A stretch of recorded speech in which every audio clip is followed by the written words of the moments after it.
What's up, vinyl community? This is Brian, Shamrock'n Records, and today I'm going to show you a bunch more of my 2025 finds. Considering I didn't make a ton of videos last year, I may as well show some of the finds now. So I just did a top 25 of 25. These are, I don't know how many I'm going to show. I'm going to say 25, could end up being 30, could end up being 20. I got a stack of them here. So just kind of want to show you another batch of what I picked up. Some of my highlights that didn't make the last video. Some of them could have.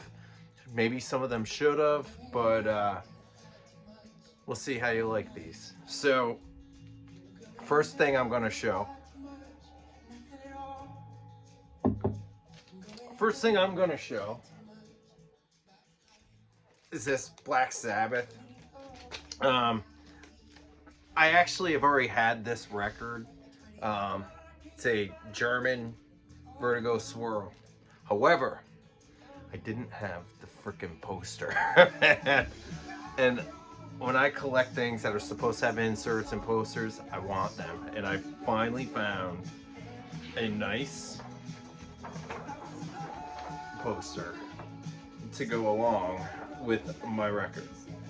Now, original poster, right? The only issue is it doesn't really match up because it's not a German poster.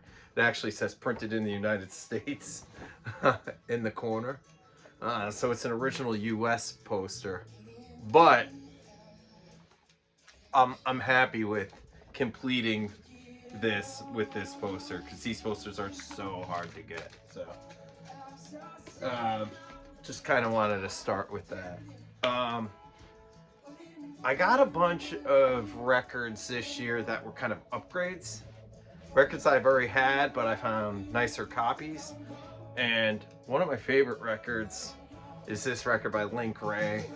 And I've had this for years, but this is a much cleaner copy. This has the die cut. His nose has a little bit of a little bend on it. But if you guys know, this is such a hard record to find, and to find a nice copy, very hard. Some really good like roots rock. The song Fire and Brimstone, if you're not familiar, check out the song Fire and Brimstone. But yeah, early 70s roots rock from Link Wray. Very happy to find a nice upgraded copy of that. All right, this next one, everybody and their mother has. It's a cheapo record. However, Bookends by Simon and Garfunkel. There was a mono copy of this that was very limited run. I finally found the mono copy. So, as a little tidbit for anybody watching, first, go into your collection because everybody has it. Look on the back and look to see if you have a mono or a stereo. Cool thing about this record, this goes for some really good money. I mean, upwards of $100. So when you're out digging, just you see this in the cheapo bins, you know, $10 or whatever. Look and see if it says mono. This is a really nice copy. But yeah, I was very happy. This is still partially in shrink. But yeah, nice upgrade for my collection. Another upgrade, a record that tons of people have in the collection. I've had it for years. I've had a stereo copy. I also had a 70s reissue. Now, I finally found an original mono, Blonde on Blonde, with the original gatefold. What's her name? Claudia, right here. So, also again on this record, this is the original gatefold. If you don't have Claudia in the, apparently she didn't give rights or something to, she was like a model and she didn't agree to be in this packaging. So, it's limited, it's an original. Go check it out, see if you have it, or when you're out digging, always check that gatefold. All right, next one is an upgrade. One of my more favorite recent singers of the, from the 2000s. I've had this record, had it since it came out. However, I was out digging. I found this copy at Bull Moose, and this one is signed by Justin Townes. So if you know, this is Steve Earle's son. He had passed away a few years ago. So to find a signed copy by Justin, I picked this up and got rid of my other copy. So always nice to find a signed copy.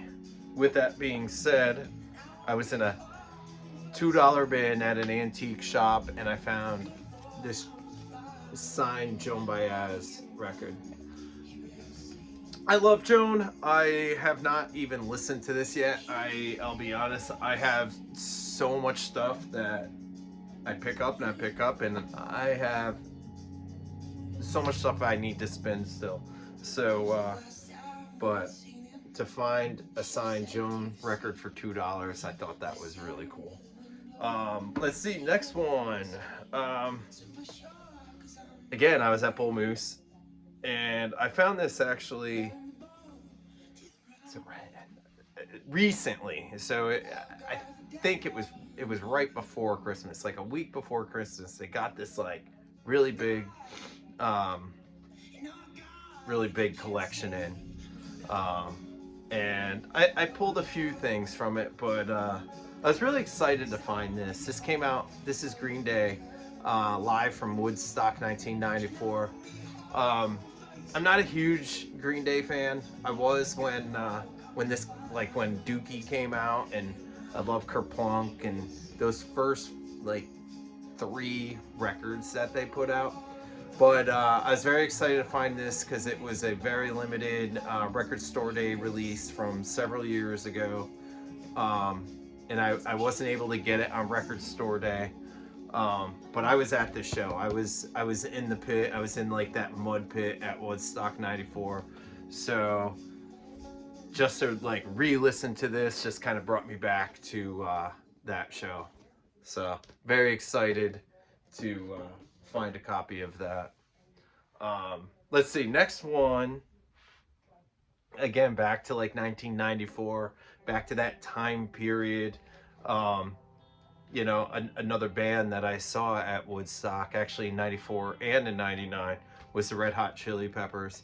And this is an original copy of the Abbey Road EP that I didn't think I'd ever see this or find this. So, mostly like it just because I think the cover art is amazing.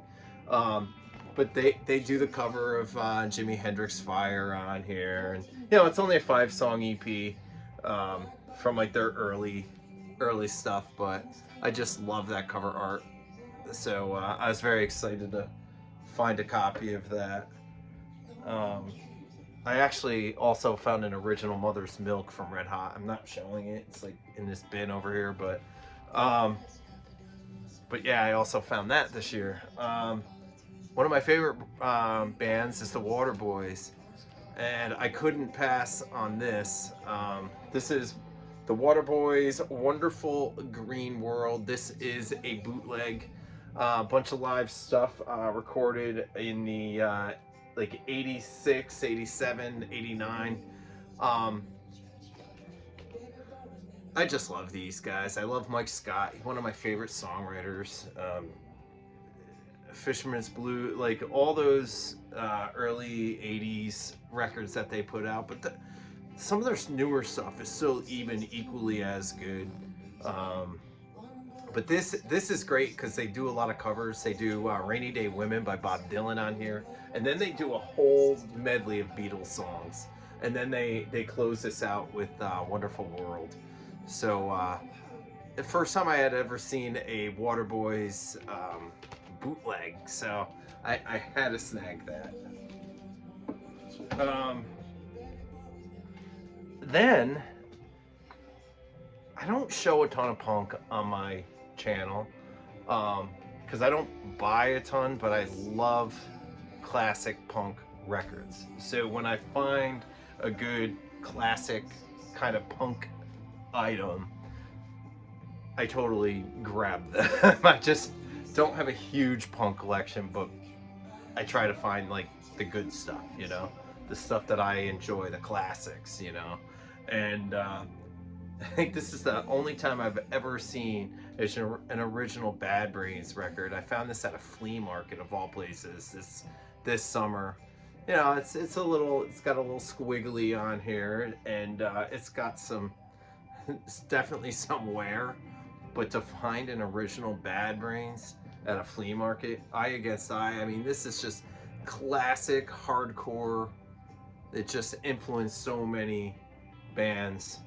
So, I mean, would this come out? 1986? 1980? I can't read the date.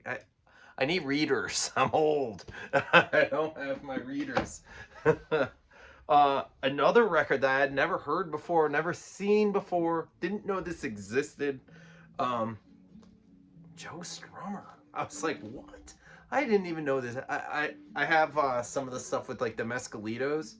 But this, what was this? 1989. 1989, Joe Strummer from The Clash.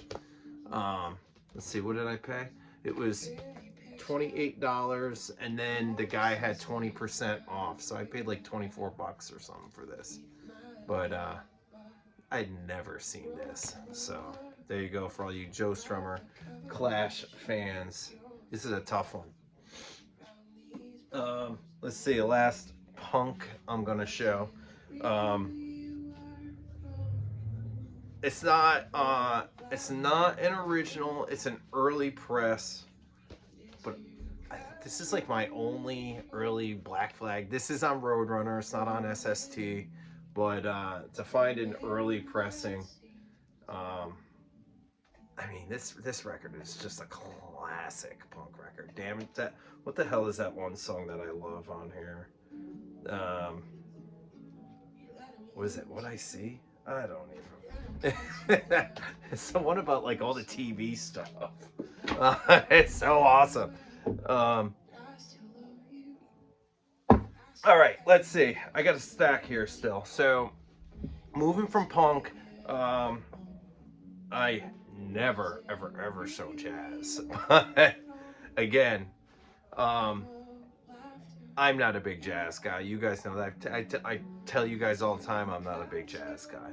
But when I find classics at good prices, I pick them up. And I mean, I have like half a cube of jazz. I mean, I'm very particular because I'm not that into it. But I do enjoy Art Blakey. And to find early pressings of Art Blakey, I mean, I found this at a flea market. And the crazy thing is that the guy that I bought I'm in Maine, right? I'm in southern Maine. I'm 15 minutes from Portland, right? And I'm at this flea market, and this guy that sells me this had records from Dylan from the Voice of America collection in his bins. And I was like, dude, is that from the Voice of America collection? And the guy's like, yeah. He's like, how'd you know? I was like, dude, you know, the vinyl community, like, I know all about it. I was like, did you get that from Dylan from Noble Records? He's like, yeah, I bought it on, I think he said he got it on like a Whatnot sale or something. Like, dude, you're buying this shit off of Dylan on a Whatnot sale. I forget what it was, a Whitesnake record he had. And and I'm like, so you're buying this on Whatnot from Dylan, and then you're turning it around and trying to flip it at a flea market in Maine? Dude, I didn't buy it because I already had that record, and I already had a nice clean copy of that Whitesnake record. But of all places to find a record from Dylan's Voice of America, I was shocked. And then the other Art Blakey I found, this was at a antique shop where I found this one. But they're both early on. They're not original, but they're, you know, they're early early Blue Notes, both of them. So very excited to grab some Art Blakey for the collection. And another jazz record that I enjoy, or jazz artist that I enjoy, is Lee Morgan. And this is one that I've been wanting. So to find an early pressing of Cornbread, Blue Note, in good shape, I couldn't pass on that either. So oh, and then one more jazz record. This is something I've been looking for a long time. And my buddy John over at Cheap and Cheerful found a white label promo of this earlier this year. So he had this copy, and we traded for this. I ended up giving him a copy of Los Lobos Kiko that I had found digging. I found a used copy of Kiko for 25 bucks. So I knew how much he wanted it, so I traded him that for this original Jocko. So pretty excited to finally have that. Let's see. Another artist that I love. You guys all know I'm into singer-songwriters. You guys know. You watch this. Some of the toughest things for me to find have been early Guy Clark records. So I finally got a couple Guy Clark records from record shows. So finally picked up some extra Guy Clarks. Still need quite a bit, but man, they're tough. I can't find. I never ever. I've been looking for 15 years for anything. I can't find them. I had found this one, the South Coast of Texas. I found the copy of this.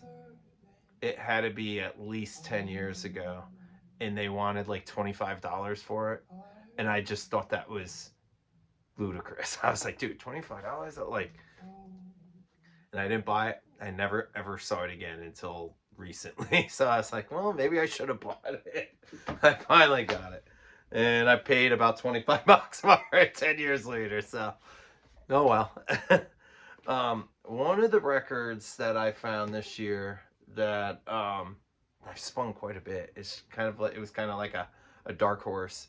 My girlfriend loves this artist, and I've always liked this artist. Like back in the '90s, I had a couple of her CDs, but it's Beth Orton, and this is Sugar and Season.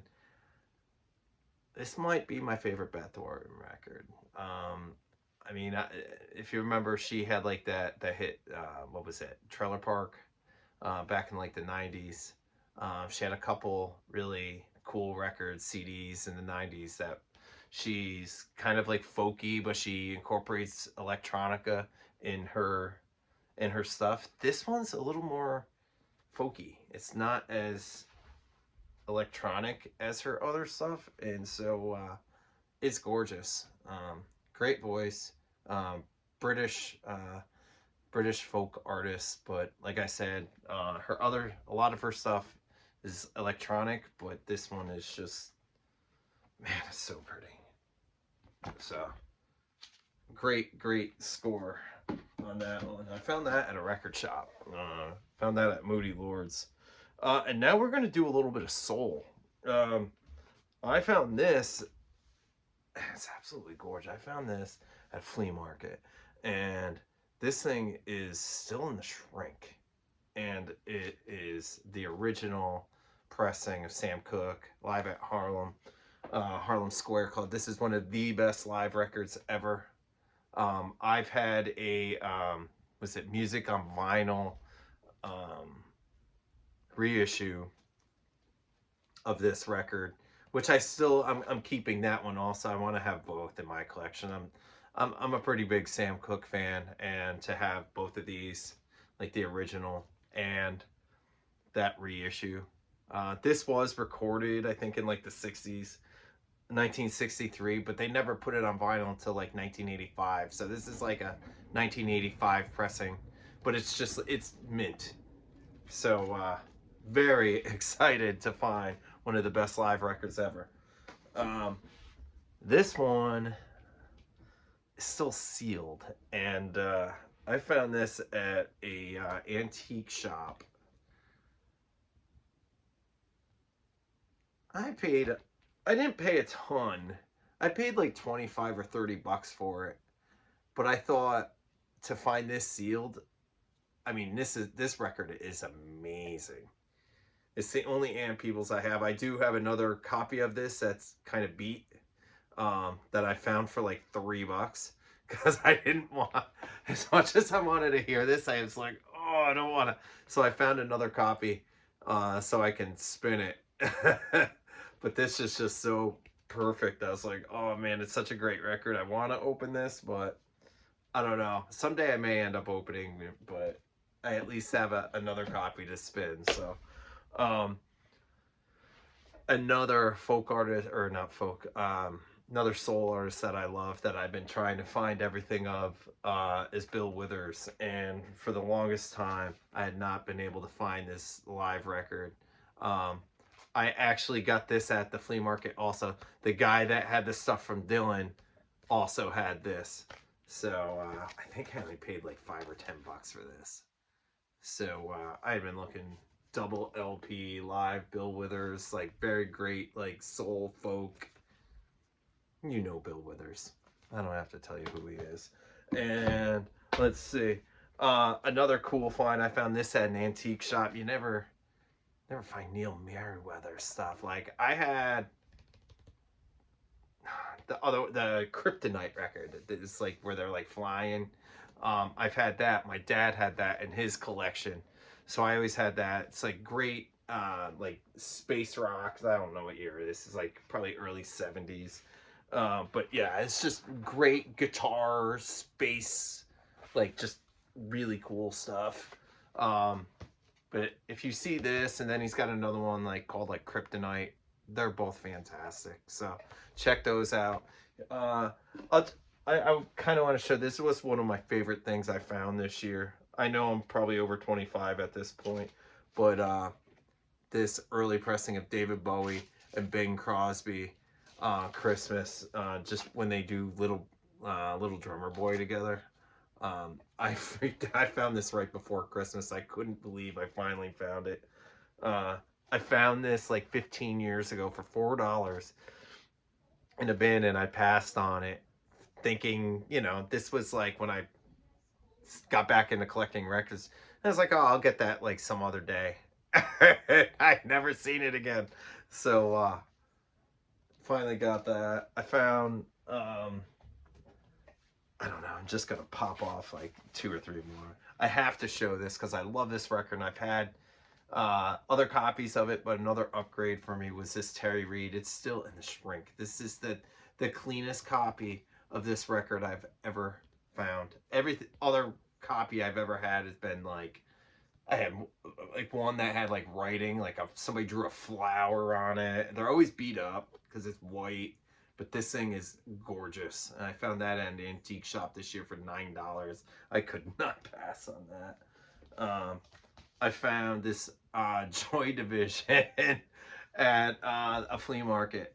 Different guy, not the guy that sold the Dylan stuff, but I mean, to find some early Joy Division stuff, like, just so cool. I just want to, I'm pretty much not going to be showing off anything else from 2025, although I do have handfuls of stuff, but I traded for this Smiths record. Um, this was in that deal. If you saw my last video, I had gotten Brighter Later by Nick Drake, and I think I told you I traded an original System of the Down, like the Toxicity. This was in that deal, so I got the Nick Drake and the Smiths. So I was pretty excited to get those. But yeah, so not sure what my next video is going to be. I was thinking about showing you what I started picking up already this year. So I've gotten a nice handful of stuff that I have found this year. So maybe that's what that will be. But thanks for watching. Cheers.